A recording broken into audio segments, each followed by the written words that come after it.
Vous faites tout faux avec votre concentration. Et le pire, vous ne vous en rendez même pas compte. À cet instant précis, des millions de personnes suivent scrupuleusement les protocoles d'Andrew Huberman. Lumière bleue le matin, jeûne intermittent, compléments alimentaires, techniques de respiration. Mais il y a quelque chose que Huberman ne vous dit pas. Quelque chose que Carl Jung a découvert il y a presque 100 ans et qui va détruire tout ce que vous croyez savoir sur l'optimisation mentale. Vous l'avez déjà remarqué? Plus vous essayez d'optimiser votre concentration, moins vous êtes concentré. C'est comme si votre esprit luttait contre vous. Il y a une raison à cela. Une raison que l'industrie de la productivité ne veut pas que vous découvriez. Car si vous la connaissiez, elle perdrait son emprise sur vous. Jung appelait cela l'ombre de l'efficacité. En 1921, il a écrit quelque chose qui devrait figurer dans tous les livres de productivité modernes. Mais ce n'est pas le cas. Ceux qui résistent, persistent. Ce que vous forcez, se rebelle. Huberman vous apprend à forcer votre esprit. Jung vous apprend à danser avec lui. La différence? Elle est brutale. Permettez-moi de vous raconter une histoire. 2 hommes, même problème, manque de concentration, approche complètement opposée. Le premier suit Huberman religieusement. Il se lève à 5 heures du matin, lumière bleue sur le visage, café avec de l'huile MCT, séance de respiration Wim Hof, travail concentré par bloc de 90 minutes, ça marche, pendant quelques semaines. Puis, quelque chose d'étrange se produit. Il commence à se sentir comme un robot. Sa créativité disparaît. Son intuition est morte. Il est concentré, mais concentré sur le néant. Le second homme choisit Jung. Il ne lutte pas contre sa nature, il dialogue avec elle. Lorsque son esprit divague, il se demande « Qu'est-ce que tu essaies de me montrer ?» Lorsqu'il perd le focus, il enquête « Quelle partie de moi a besoin d'attention ?» Et il découvre quelque chose de révolutionnaire. Son manque de concentration n'était pas un bug, c'était une fonctionnalité. Son esprit essayait de le protéger. De quoi? De ce que Jung appelait la névrosie de l'optimisation. Il est devenu accro au contrôle de sa propre conscience. Et son psychisme se rebelle. Car il y a quelque chose qu'Huberman ne vous dira jamais. Votre inconscient est infiniment plus intelligent que vos protocoles conscients. Et il sait des choses que vous ignorez. Il sait quand vous devez divaguer pour trouver une solution créative. Il sait quand vous devez perdre votre temps pour traiter quelque chose d'important. Il sait quand votre obsession pour la productivité est en train de tuer votre âme. Jung a découvert cela en étudiant des patients qui avaient subi une rupture mentale en essayant d'être parfaits. Des cadres dirigeants, des chercheurs, des personnes brillantes qui avaient transformé leur esprit en machine. Et le résultat? Déprime, anxiété, vide existentiel, ce que Jung appelait la mort, psychique par efficacité. Alors il a développé quelque chose de différent, une approche qui travaillait avec la nature humaine et non contre elle. Il l'appelait l'attention archéologique. Cela fonctionne ainsi. Au lieu de forcer la concentration, vous explorez votre manque de concentration. Au lieu de lutter contre les distractions, vous dialoguez avec elles. Au lieu d'optimiser votre esprit, vous le comprenez. C'est le contraire complet de ce que tous les gourous de la productivité vous enseignent. Et les résultats? Ils sont étonnamment supérieurs. Permettez-moi de vous montrer la différence en pratique. Situation. Vous essayez de travailler, mais votre esprit revient sans cesse à cette conversation bizarre que vous avez eue hier. Approche Huberman. C'est une distraction. Respirez profondément. Retournez à votre tâche. Gardez la discipline. Résultat, vous forcez la concentration pendant 30 minutes, puis vous craquez complètement.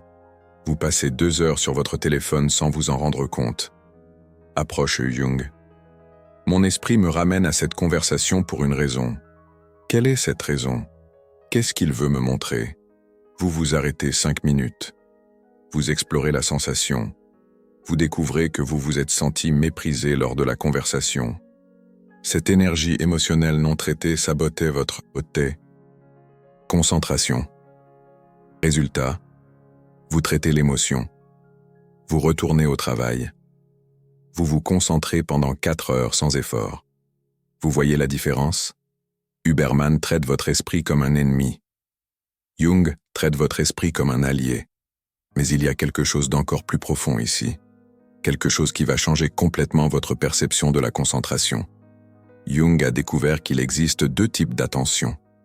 La première, il l'a appelée attention dirigée. C'est celle que Huberman vous enseigne, forcer, contrôler, limiter. La seconde, il l'a appelée attention réceptive. Et celle-ci, personne ne vous l'enseigne, parce que l'industrie de la productivité ne peut pas la monétiser. L'attention réceptive fonctionne de manière complètement différente. Au lieu que vous vous concentriez, vous permettez à la concentration de se produire à travers vous. Cela semble mystique, mais c'est de la pure science psychologique. Votre inconscient traite les informations 1000 fois plus vite que votre conscient.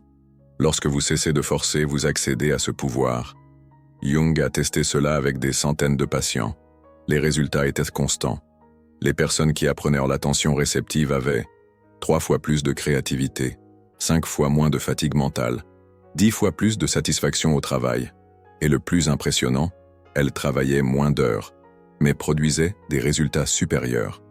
Comment est-ce possible? Parce qu'elles ont cessé de lutter contre elles-mêmes. Elles ont découvert que la vraie concentration n'est pas de la force, c'est du flux. Ce n'est pas du contrôle, c'est de la collaboration. Ce n'est pas de l'optimisation, c'est de l'intégration. Mais voici le problème. Notre société nous a appris que la discipline est de la force, que la productivité est une guerre contre nos tendances naturelles, que pour être concentré, vous devez être un soldat contre votre propre esprit. Jung a réalisé que c'était non seulement faux, mais destructeur. Il a vu des personnes talentueuses détruire leur vie en essayant d'être des machines parfaites. Et il a développé une approche radicale.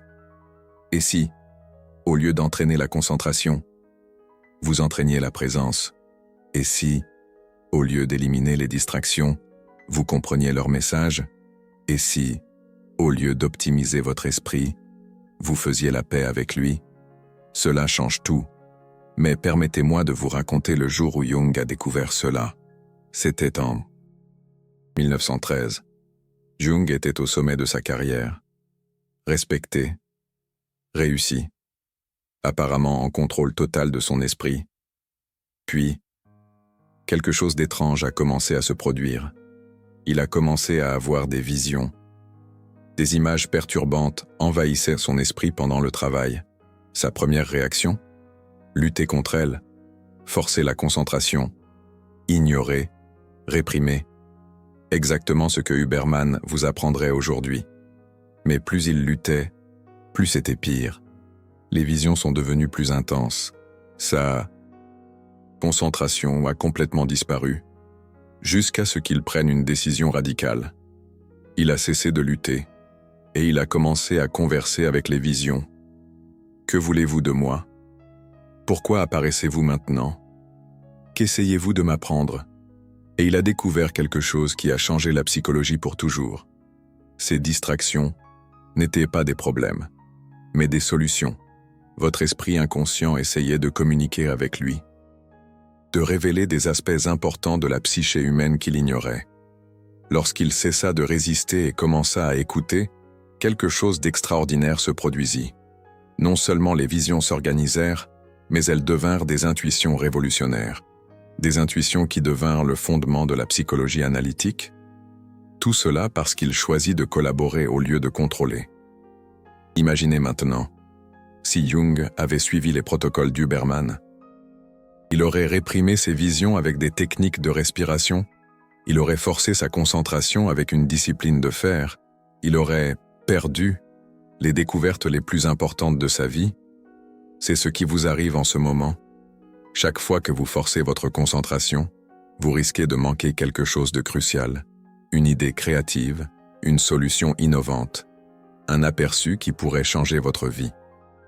Car votre esprit inconscient tente constamment de communiquer avec vous, mais vous avez appris à l'ignorer, à le traiter comme un ennemi, à le réduire au silence avec des protocoles et des techniques.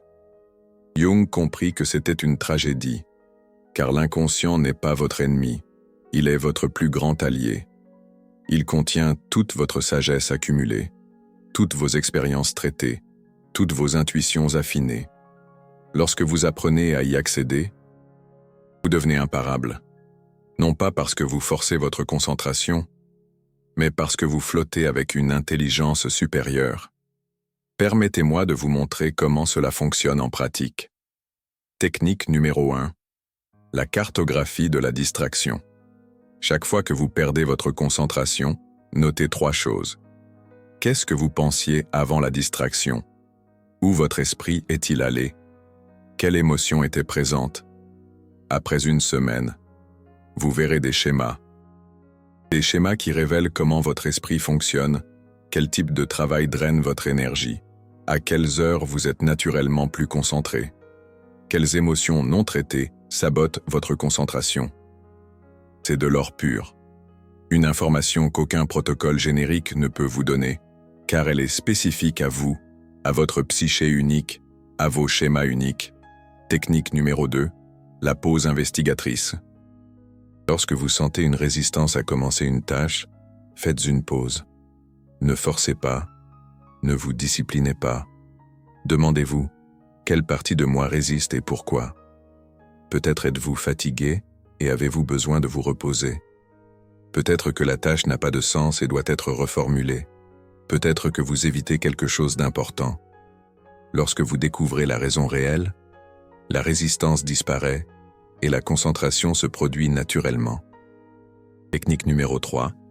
Le journal de l'attention. Chaque soir, pendant 5 minutes, écrivez « Aujourd'hui, mon esprit m'a mené vers… Cela m'a montré que j'ai besoin de… Demain, je vais honorer cela en faisant… » Cela entraîne votre esprit conscient à converser avec votre esprit inconscient et crée un partenariat au lieu d'une guerre. Jung faisait cela religieusement et développa une intuition surnaturelle sur sa propre psyché.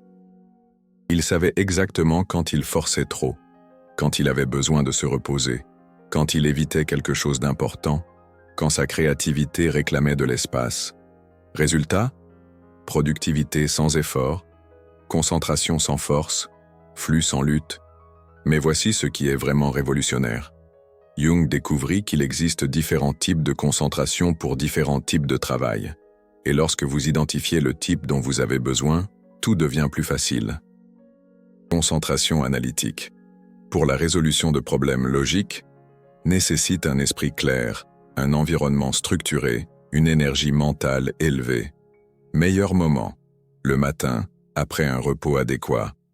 Concentration créative. Pour la génération d'idées et d'intuitions, nécessite un esprit détendu, un environnement inspirant, la permission de divaguer. Meilleur moment, après des promenades, pendant les transitions. Concentration intégrative. Pour la synthèse et les connexions complexes, nécessite un esprit contemplatif, un silence profond, de la patience.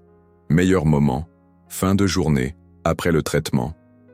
Concentration exécutive. Pour la mise en œuvre et l'action, nécessite de l'énergie physique, une clarté d'objectif, un élan. Meilleur moment, lorsque vous vous sentez naturellement énergisé, la plupart des gens essaient d'utiliser le même type de concentration pour tout et se frustrent quand cela ne fonctionne pas. C'est comme essayer d'utiliser un tournevis pour enfoncer un clou. Jung vous apprend à utiliser le bon outil pour chaque travail. Et cela change complètement votre relation avec la productivité. Parce que vous cessez de lutter contre votre nature et vous commencez à danser avec elle. Mais il y a quelque chose de plus profond encore que Jung a découvert. Quelque chose qui va vous faire exploser la tête. Il a réalisé que notre obsession moderne pour la concentration crée une épidémie de vide existentiel. Parce que lorsque vous optimisez trop, vous perdez le contact avec votre but, vous devenez efficace, mais sans direction, productif, mais sans signification, concentré, mais perdu. Jung a vu cela se produire chez des dizaines de cadres dirigeants prospères, des hommes qui avaient optimisé leur vie au maximum. Ils se réveillaient tôt, suivaient des protocoles, étaient des machines de productivité. Mais intérieurement, ils étaient en train de mourir. Parce qu'ils avaient optimisé la vie, mais perdu l'âme. Et Jung comprit quelque chose de crucial. La concentration sans but n'est que distraction organisée. La productivité sans signification n'est que fuite sophistiquée. L'optimisation sans connaissance de soi n'est que névrose déguisée. Alors il a commencé à se poser une question différente. Non pas « comment puis-je mieux me concentrer ?» mais « sur quoi vaut-il la peine de me concentrer ?» Non pas « comment puis-je être plus productif ?» mais « qu'est-ce qui importe vraiment à produire ?» Non pas « comment puis-je optimiser mon esprit ?» mais « pourquoi veux-je utiliser mon esprit ?» Ces questions ont tout changé, car elles relient la concentration au but, la technique à la signification, la productivité à l'âme. Et lorsque vous avez cette connexion, quelque chose de magique se produit. Vous n'avez plus besoin de forcer votre concentration parce que vous êtes naturellement attiré par ce qui compte. Vous n'avez plus besoin de discipline externe parce que vous avez une motivation interne. Vous n'avez plus besoin de protocole parce que vous avez une direction claire. C'est ce que Jung appelait l'individuation, le processus de devenir qui vous êtes vraiment, au lieu de qui vous pensez que vous devriez être. Et lorsque vous êtes aligné avec votre nature authentique, tout coule de source. Le travail ne ressemble plus au travail. La concentration ne demande aucun effort. La productivité se produit naturellement parce que vous faites ce pourquoi vous êtes né, de la manière dont vous êtes né pour le faire, au rythme qui est naturel pour vous. Mais la société ne veut pas que vous découvriez cela, parce que les personnes authentiques sont difficiles à contrôler, difficiles à manipuler, difficiles à qui vendre des choses inutiles. Alors ils vous maintiennent occupés avec l'optimisation, avec des hacks, avec des protocoles, avec des techniques. Quelque chose pour vous empêcher de vous arrêter et de vous demander « Pourquoi essaye-t-on d'optimiser sa vie ? À quoi sert toute cette productivité ? Qu'est-ce que j'essaie vraiment d'accomplir ?» Jung vous invite à poser ces questions et à découvrir que la réponse peut être très différente de ce que vous imaginiez. Peut-être n'avez-vous pas besoin de plus de concentration. Peut-être avez-vous besoin de plus de clarté. Peut-être n'avez-vous pas besoin de plus de discipline. Peut-être avez-vous besoin de plus d'alignement. Peut-être n'avez-vous pas besoin de plus d'optimisation. Peut-être avez-vous besoin de plus d'intégration. La différence est subtile, mais révolutionnaire, parce qu'elle vous transforme de guerrier contre vous-même, en allié de vous-même, d'optimiseur de votre vie, en créateur de votre vie, de suiveur de protocole, en auteur de votre propre chemin. Et cela est la vraie liberté. La liberté d'être qui vous êtes vraiment, de travailler comme vous, fonctionner vraiment, de vous concentrer sur ce qui compte vraiment, sans forcer, sans lutter, sans vous optimiser jusqu'à l'épuisement, simplement en étant authentiquement vous. Jung savait que c'était possible, parce qu'il l'a vécu, et maintenant, vous le pouvez aussi. La question est, êtes-vous prêt à cesser d'optimiser votre vie et à commencer à la vivre? Mais avant de répondre, laissez-moi vous parler de Sarah. Sarah était une cadre dirigeante dans une multinationale. Elle se levait à 4h30 du matin. Protocole Huberman complet. Lumière bleue, respiration, compléments alimentaires, bloc de concentration de 90 minutes. C'était une machine, productive, efficace, admirée de tous. Jusqu'au jour où elle s'est effondrée. Littéralement. Elle s'est évanouie pendant une réunion. Épuisement complet. Le médecin a dit que son corps avait simplement abandonné. 3 mois d'arrêt maladie forcée. Et c'est pendant ces 3 mois qu'elle a découvert Jung. D'abord avec scepticisme, puis avec curiosité, enfin, avec révérence. Parce que Jung l'a aidée à comprendre quelque chose qu'aucun protocole n'avait révélé. Elle n'était pas seulement épuisée physiquement, elle était épuisée existentiellement. Elle avait optimisé sa vie, mais perdu son âme. Alors elle a commencé à expérimenter l'approche jungienne. Au lieu de forcer la concentration, elle a commencé à dialoguer avec sa résistance, Au lieu d'ignorer la fatigue, elle a exploré ses messages. Au lieu de suivre des protocoles externes, elle a développé des rythmes internes. Les résultats ont été surprenants. Au cours des 2 premiers mois, sa productivité a diminué de moitié. Mais quelque chose d'étrange s'est produit. La qualité de son travail a explosé. Elle a commencé à avoir des idées qu'elle n'avait jamais eues auparavant. Des solutions créatives surgissaient de nulle part. Ses relations se sont considérablement améliorées. Et pour la première fois depuis des années, elle se sentait vivante. Lorsqu'elle est retournée au travail, ses collègues ont été choqués. Elle travaillait moins d'heures que n'importe quel cadre dirigeant de l'entreprise. Mais elle produisait des résultats supérieurs à tous. Comment cela était-il possible? Parce qu'elle avait découvert le secret que Jung a enseigné. Lorsque vous cessez de lutter contre votre nature, vous libérez des super-pouvoirs que vous ne saviez même pas posséder.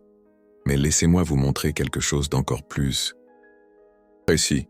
Jung a identifié 7 signes que vous forcez trop votre concentration. Et lorsque vous reconnaissez ces signes, tout change. Signe numéro 1. Fatigue inexplicable. Vous dormez 8 heures, mais vous vous réveillez fatigué. Ce n'est pas un manque de sommeil, c'est un excès d'effort mental. Votre esprit se bat contre lui-même 24 heures sur 24. Jung appelait cela une guerre psychique interne.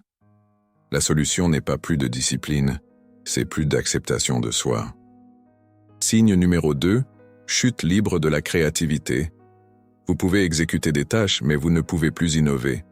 Votre esprit est tellement contrôlé qu'il a perdu son spontanéité. Jung dirait, vous avez discipliné votre âme jusqu'à la mort. La créativité a besoin de chaos contrôlé, pas de contrôle absolu. Signe numéro 3, irritation croissante. De petites choses vous dérangent de manière disproportionnée. Cela se produit parce que vous utilisez toute votre énergie mentale pour maintenir le contrôle. Il ne reste rien pour la patience. Jung a observé cela chez tous ses patients, super disciplinés. Signe numéro 4, procrastination paradoxale. Vous avez toutes les techniques, mais vous remettez toujours à plus tard les tâches importantes. Pourquoi? Parce que votre esprit inconscient sabote les protocoles qu'il perçoit comme oppressifs. C'est une rébellion interne. Jung enseignait « Discutez avec la résistance, ne la combattez pas ». Signe numéro 5, perte d'intuition. Vous cessez de ressentir les bonnes décisions, vous devenez dépendant des analyses rationnelles pour tout. Cela se produit parce que l'optimisation excessive vous déconnecte de la sagesse intuitive. Jung considérait l'intuition comme la fonction psychique la plus importante. Signe numéro 6, relations superficielles.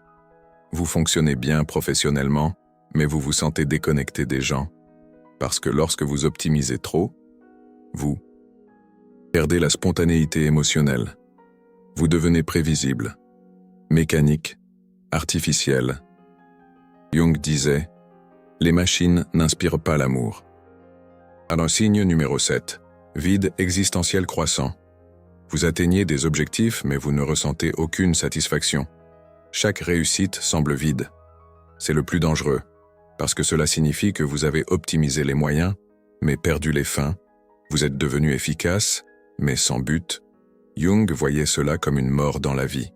Si vous avez reconnu 3 de ces signes ou plus, il est temps d'un changement radical. Vous n'avez pas besoin d'abandonner tout, mais vous devez intégrer la sagesse jungienne dans votre vie. Et pour cela, Jung a développé ce qu'il appelait les 5 clés de l'individuation. 5 principes qui transforment votre relation avec la concentration, la productivité et la vie. Première clé, autorité interne. Cessez de suivre les protocoles externes sans les remettre en question. Commencez à développer votre propre méthodologie. Jung disait « imitation facile, individuation courageuse ».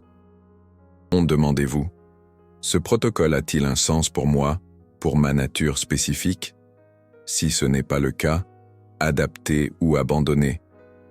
Deuxième clé, rythme naturel. Découvrez vos cycles internes. Quand êtes-vous naturellement plus créatif? Quand avez-vous besoin de repos mental? Quel type d'environnement vous énergise? Jung tenait un journal détaillé de ses rythmes pendant des décennies et a développé une intuition surnaturelle sur le moment de faire quoi. Troisième clé, dialogue. Conscient, traitez les différents aspects de votre esprit comme des personnes réelles. Discutez avec votre créativité. De quoi avez-vous besoin aujourd'hui? Dialogue avec votre discipline. Comment puis-je vous honorer sans me détruire? Demandez à votre intuition. Quelle direction dois-je prendre? Jung faisait cela quotidiennement, et il a révolutionné la psychologie grâce à ses conversations internes. Quatrième clé, intégration des opposés. Cessez d'essayer d'être parfait. Acceptez que vous avez des aspects disciplinés, chaotiques, concentrés et dispersés, productifs et paresseux. Jung enseignait. L'intégralité inclut les ténèbres. Lorsque vous acceptez votre totalité, vous cessez de gaspiller de l'énergie à lutter contre vous-même. Cinquième clé, le but évolutif. Connectez vos actions à quelque chose de plus grand que la productivité. Posez-vous la question. Comment mon travail contribue-t-il à mon évolution en tant qu'être humain? Comment ma concentration sert-elle non seulement des objectifs externes, mais aussi une croissance interne? Jung croyait que tout travail significatif est aussi un travail spirituel. Lorsque vous appliquez ces 5 clés, quelque chose d'extraordinaire se produit. Vous n'abandonnez pas la discipline, vous la humanisez, vous n'abandonnez pas la concentration, vous la rendez soutenable. Vous n'abandonnez pas la productivité, vous la connectez à un but, et le résultat est une vie à la fois efficace et satisfaisante, productive et significative, disciplinée et authentique. Mais voici ce qui est véritablement révolutionnaire. Jung a découvert qu'il existe un état de conscience où la concentration et le flux deviennent une seule et même chose. Il l'appelait la fonction transcendante. C'est lorsque vous êtes si aligné avec votre nature authentique que le travail devient méditation, la concentration devient naturalité, la productivité devient expression créative, la discipline devient amour-propre. Dans cet état, vous n'avez rien à forcer, parce que vous êtes qui vous êtes vraiment, faisant ce pourquoi vous êtes né, de la manière qui vous est naturelle. Jung a vécu dans cet état pendant des décennies et a produit une œuvre qui a changé le monde, sans protocole, sans optimisation forcée, sans guerre intérieure, juste une collaboration consciente avec sa propre nature. C'est possible pour vous aussi, mais cela exige du courage. Le courage de remettre en question tout ce qu'on vous a appris sur la productivité. Le courage de faire plus confiance à votre sagesse intérieure qu'aux gourous externes. Le courage d'être différent dans une société obsédée par l'optimisation. Le courage de choisir l'authenticité plutôt que l'efficacité. Jung savait que tout le monde n'est pas prêt pour ce voyage, parce qu'il est plus facile de suivre des protocoles que de développer sa propre sagesse, plus facile d'imiter que d'individualiser, plus facile d'optimiser qu'intégrer. Mais pour ceux qui sont prêts, la récompense est extraordinaire. Une vie où vous n'avez pas besoin de vous forcer à être productif, parce que la productivité découle naturellement de qui vous êtes. Une vie où vous n'avez pas besoin de lutter pour la concentration, parce que la concentration émerge naturellement de ce que vous aimez. Une vie où la discipline n'est pas une punition, mais un soin de soi, où le travail n'est pas un sacrifice, mais une expression, où le succès n'est pas une conquête, mais un alignement. C'est ce que Jung offre. Plus de techniques, plus de protocoles, plus d'optimisation, mais une manière complètement différente de vous relier à votre propre esprit. Une manière basée sur la collaboration plutôt que sur le contrôle, la compréhension plutôt que la force, la sagesse plutôt que la technique, l'amour plutôt que la discipline.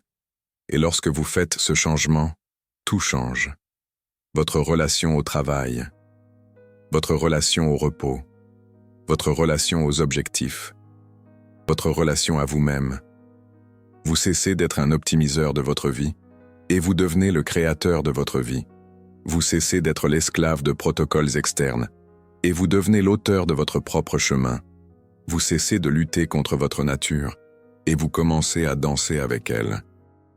Et cette danse, c'est la véritable productivité, pas celle que vous forcez, mais celle que vous permettez, pas celle que vous contrôlez, mais celle que vous facilitez, pas celle que vous optimisez, mais celle que vous vivez. Jung l'a découvert il y a 100 ans. La question est, combien de temps allez-vous encore mettre à le découvrir? Combien de temps allez-vous encore passer à lutter contre vous-même? Combien de temps allez-vous encore essayer d'être une machine parfaite? Quand pouvez-vous simplement être humain, glorieusement, authentiquement, productivement, humain? Le choix vous appartient. Mais souvenez-vous, tant que vous optimisez votre vie passe. Jung vous invite à une alternative. Cessez d'optimiser. Commencez à vivre. Cessez de forcer. Commencez à fluer. Cessez de lutter. Commencez à danser. Et découvrez que de l'autre côté de la guerre contre vous-même se trouve la paix avec vous-même. Et dans cette paix réside une productivité que vous n'auriez jamais imaginée possible.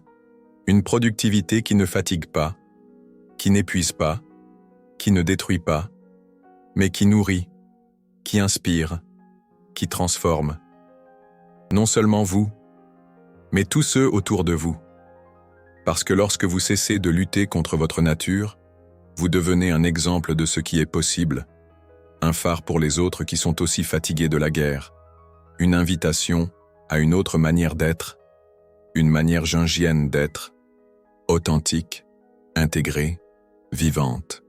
Parce que lorsque vous cessez de lutter, quelque chose de magique se produit. Votre esprit cesse de résister et commence à collaborer. Mais il existe une technique spécifique que Jung utilisait. Une technique qui peut transformer votre relation à la concentration en 24 heures. Il l'appelait le dialogue actif avec la distraction. Cela fonctionne ainsi. La prochaine fois que vous perdrez votre concentration, ne luttez pas. Arrêtez, respirez et demandez à votre esprit « Qu'essayes-tu de me montrer maintenant ?» Ensuite, écoutez. Vraiment. Ne jugez pas. Ne forcez pas. Observez simplement. Qu'est-ce qui émerge? Une inquiétude? Une idée? Une émotion? Au lieu de refouler cela sous le tapis, dialoguez-en. Pourquoi est-ce important maintenant? De quoi as-tu besoin de moi? Comment puis-je honorer ce besoin et faire mon travail? Cela semble lent, inefficace. Mais voici le secret. 5 minutes de dialogue conscient économisent 2 heures de lutte inconsciente. Parce que lorsque vous honorez les besoins de votre psyché, elle cesse de vous saboter et commence à vous soutenir. Jung l'a testé personnellement. Pendant 20 ans, il a tenu un journal où il dialoguait avec toutes les parties de son esprit, peur, désir, intuition, résistance. Le résultat? Il a produit l'œuvre la plus créative et profonde de la psychologie moderne, tout en maintenant une vie équilibrée et satisfaisante, sans protocole, sans optimisation forcée, juste une collaboration consciente avec sa propre nature. Mais l'industrie de la productivité ne veut pas que vous sachiez cela, parce que si vous apprenez à travailler avec votre esprit, vous n'avez plus besoin de hacks, vous n'avez plus besoin de compléments alimentaires, vous n'avez plus besoin de techniques, vous devenez naturellement concentré. Et cela est menaçant pour ceux qui vivent en vendant des solutions à des problèmes qu'ils ont eux-mêmes créés. Alors ils continuent à vous dire que vous devez vous discipliner davantage, vous efforcer davantage, vous optimiser davantage, tandis que Jung murmure « Et si le problème n'était pas un manque de discipline, mais un excès de guerre intérieure? Et si la solution n'était pas plus de contrôle, mais plus de compréhension? Et si vous aviez déjà tout ce dont vous avez besoin et que vous deviez simplement apprendre à y accéder? Cela change tout. Imaginez, des millions de personnes, attirées par la promesse alléchante d'une optimisation mentale, elles suivent scrupuleusement les protocoles d'Andrew Huberman, lumière bleue matinale, jeûne intermittent, compléments alimentaires, techniques de respiration, une quête effrénée de performance, de contrôle absolu sur leur esprit. Mais, quel prix sont-elles prêtes à payer? Huberman, avec son expertise incontestable, ne vous dit pas toute la vérité. Une vérité que Carl Jung a perçue il y a un siècle et qui va bouleverser vos certitudes. L'ironie est cruelle. Plus vous essayez de maîtriser votre concentration, plus elle vous échappe. Un combat absurde, une lutte acharnée contre votre propre nature. Ce n'est pas une simple question d'efficacité, c'est une question d'équilibre, d'harmonie. Ce premier chapitre vous dévoilera les raisons cachées de cet échec. Pourquoi cette quête incessante de productivité se transforme souvent en un cercle vicieux, en une spirale infernale de frustration et d'épuisement? Nous allons explorer les profondeurs de la psyché, les mécanismes inconscients qui sabotent nos efforts les mieux intentionnés. Préparez-vous à une révélation. Le chemin de la vraie concentration ne réside pas dans la force brute, dans cette obsession de la performance. Il réside dans une harmonie profonde, une connexion intime avec votre moi intérieur, un voyage au cœur de votre être, au-delà des techniques, au-delà des protocoles, vers une présence authentique, vers une attention, non pas dirigée, mais réceptive. Car la véritable concentration, ce n'est pas une technique à maîtriser, c'est un état d'être à découvrir, à cultiver, un état d'harmonie intérieure, un dialogue subtil avec votre inconscient. Vous découvrirez comment accéder à cette sagesse intérieure, comment transformer cette quête épuisante de concentration en une expérience paisible et enrichissante. Préparez-vous à remettre en question vos croyances les plus profondes sur la productivité et le contrôle de l'esprit. Ce n'est pas en vous battant contre vous-même que vous trouverez la paix, mais en vous réconciliant avec votre propre nature. Un chemin vers la sérénité, vers une concentration durable, un chemin vers vous-même.